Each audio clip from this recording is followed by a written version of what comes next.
چې کوم تصویر تاسو ته ښکاري دا قالین باندې یو تصویر جوړ شوی دی د دې شکل غوندره غالبا چې کارټون مارټون یا د بل چیز دی تاسو ته په دې سکرین باندې ښکاري. نو اکثر دا جوماتونو کې دا قالینونه پراته وي که چېرته داسې قالین پروت وي مسجد کې تا ته پته ولګي چې په دې باندې تصویر دی نو په دې باندې لمونځ کول څنګه دي؟ په دې باندې لمونځ کول بالکل ټیک نه دي. په دې باندې لمونځ نه کېږي. ولې؟ ځکه ته خو بیا سجده لګې دې شي ته دې بوت ته سجده لګې نو سجده لګول خو صرف الله ته دی او تا بوت ته ولګوله. نو کوشش وکړئ چې داسې قالینونه چا کور کې وي یا جومات کې وي دا لرې کوئ سیټ ته کوئ.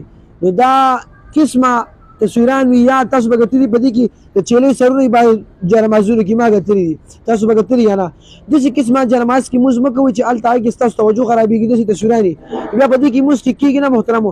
هسې ځان هم وکړوئ یا لمونځ هم چې کوم دی ونه شي کومه مسله تاسو سره راپېښېږي علماو سره چې کوم دی تپوس کوئ ځان پوهوئ.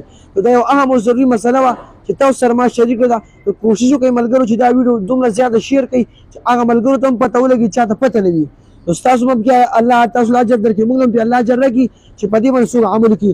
الله رب العزت دې د عمل کولو توفیق را نصیب